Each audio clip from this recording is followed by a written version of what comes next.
the station covering all of the DMV. This is DC News Now. Straight ahead on DC News Now at 10, a man is stabbed on the National Mall. What Park Police are now saying about the suspect in this case. Plus, a man wanted for stealing from a DC business while impersonating a safety inspector has been identified. A closer look at his criminal history and how you can help find him.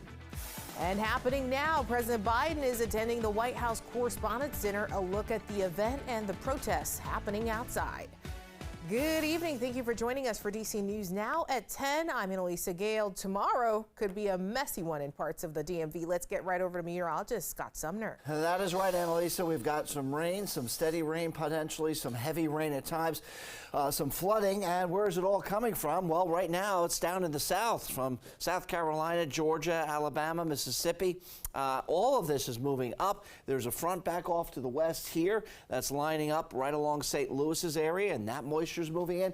So we're combining a couple different systems to move into our area for tomorrow. And what does that mean here? Well, morning showers starting after the midnight hour. 2, 3, 4 o'clock in the morning. Some rain will be falling from the sky at that time.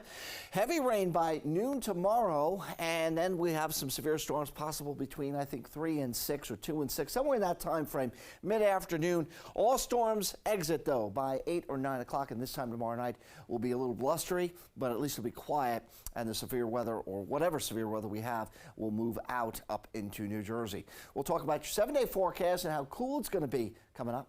All right, thanks, Scott. Well, new tonight, one person is in custody following a stabbing on the National Mall. It happened in the 1600 block of Constitution Avenue near the Washington Monument. Park Police responded just after 5 p.m. We're told the stabbing came after a dispute between two men who are associates. The victim is expected to survive. At this point, Park Police say there's no threat to the public. Also new tonight, Prince William County Police say an 8-year-old girl has died following a crash in Woodbridge. It happened earlier this month on April 10th, just after 6 p.m. in the 12,000 block of Nutmeg Court. We're told a 69-year-old driver struck the girl while she was sitting in the road. For weeks, she was in the hospital with life-threatening injuries. Police were notified today about her passing. At this time, the driver is not facing any criminal charges in connection to this crash. Well, it's been nearly a week since someone stole nearly $1,000 from a Northwest bagel shop. The suspect posed as a fire safety equipment inspector. Dave Laval has the latest on the man now identified as the suspect. Michael Carrion is currently wanted on an arrest warrant in New Jersey. We don't know where or why, but D.C. police released his picture. They think the 56-year-old is still in the district. Carrion in the ball cap is believed to be the person captured by a security camera last Saturday at Pearl's Bagels. The man claimed to be there to inspect fire safety equipment in the kitchen. He gave the manager on duty phony billing statements and was paid nearly $1,000 in cash before he left without doing the work.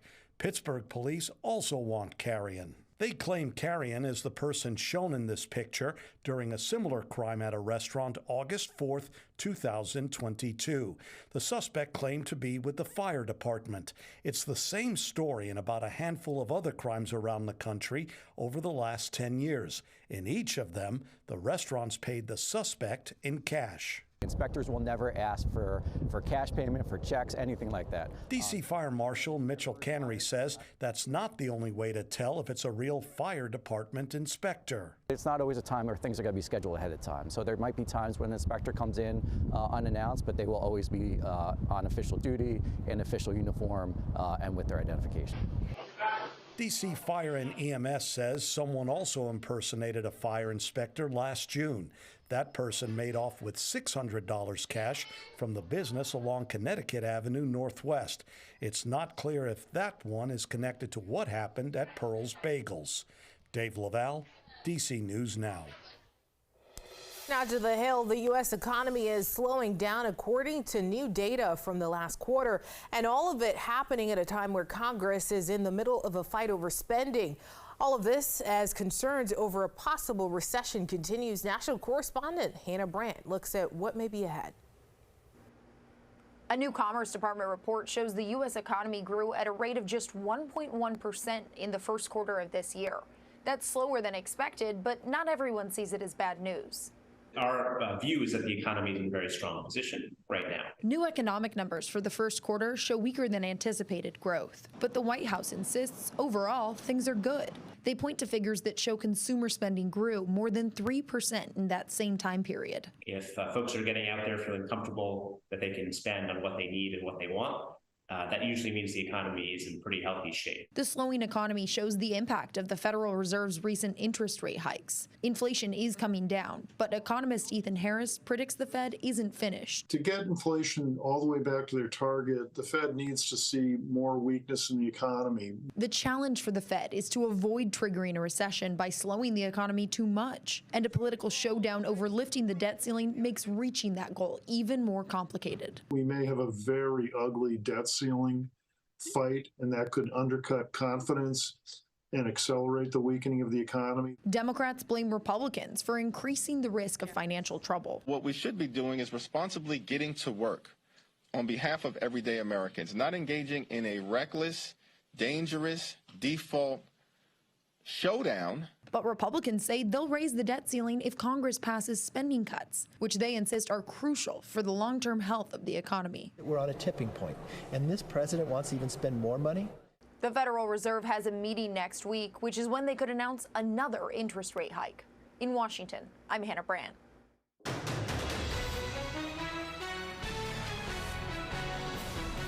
I'm officially announcing my candidacy for the United States Senate. Right now is shaping up to be the biggest U.S. Senate race in the nation, and it's underway in West Virginia. West Virginia Governor Jim Justice is planning to run for Senate, and he is hoping to take on Senator Joe Manchin's seat.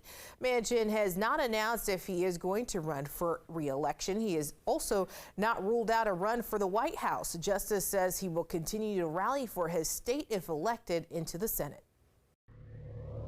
What I want D.C. to do, if I end up in D.C., I'll promise you that you will never see a bigger cheerleader for the state of West Virginia than I've already been all my life, because I believe it. I believe it with all in me. And Manchin talked about what his main goals are right now. He said in part, quote, "I am laser focused on doing the job West Virginians elected me to do, but make no mistake, I will win any race I enter." On the streets of downtown Charleston Friday, we spoke with dozens of people who remain undecided. I don't think he's good for West Virginia. You don't like Jim Justice? No, at all. What about Joe Manchin? He's more of a Republican than he is a Democrat. I hope Manchin runs because I don't like Justice or Mooney. Why? Because of their policies. People, I think they're tired of politics. I think they're worn out. I think they're just done with it for a time being. The West Virginia race is considered important, considering that it may tell us which party will control the U.S. Senate. Well, speaking of the upcoming election, you can get a much more in-depth look at the state of the race during this week's Capitol Review. We also break down how a proposal could be introduced for a code of conduct in the Supreme Court, plus why military veterans say more work needs to be done to protect them. Here is a look at that conversation with our Mark Hall. Do you think it is important for the court, the highest court, to have some sort of a code of conduct in place moving forward? Well, you know, it's interesting because, you know, like I mentioned, Democrats and judicial watchdog groups say it is past time for the court to adopt a binding code of ethics. They argue that the Supreme Court is at least the least accountable part of the federal government right now. You know, and the Republican Senator Lisa Murkowski has joined the calls with fellow Democrats. But a lot of the Republicans in the Republican Party are portraying this as a push you know, to smear the court's conservative majority. Senator Mitch McConnell on the Senate floor this week said that the statement by all 9 justices kind of explained their joint approach to maintaining their high ethical standards. And he said that unlike activists and elected Democrats trying to tear them down, the justices have proven their sobriety and their judicial temperament over their long and distinguished careers. So there is this debate and this war waging between the Democrats Democrats and judicial groups and the Republicans on whether the Supreme Court should enact a code of ethics or not. Right now, to talk about these issues, what other problems are veterans facing and could also face long term? Obviously, mental health is a huge issue. Wait times that we talked about for burn pits, cancer, other issues, that's obviously critical. But when somebody's struggling with mental health and they can't quickly see a physician either at the VA or in their local office, we think it's a big contributor to the suicide problems we have with veterans, veteran homelessness. So if someone hasn't retired in the system and they don't have health care insurance they get from being a retiree, a lot of our combat veterans are coming home. They haven't served long enough to retire. They're having mental health issues and they can't see a doctor quickly or get mental health services quickly. And so it's one of the number one things when we go to town halls across the country and talk to elected officials or bring veterans in, I think we get that question more than any other. How do I get my mental health services for my friend, my family, myself quicker than what we're currently getting them? For more on these topics, you can watch Capitol Review at 11 a.m. Sunday on DCW 50. Well, happening tonight, the White House Correspondents' Dinner is underway. That event started at 8 p.m. Among the speakers, President Joe Biden, who is running for re-election, and host comedian Roy Wood Jr., who is a correspondent with The Daily Show on Comedy Central. We need to end all new fossil fuels right now, and we need to ramp down existing fossil fuels. And while the Correspondents' Dinner happened inside the Washington Hilton, climate protesters spoke out against President Biden's fossil fuel policy. Climate Defiance is the group behind that protest.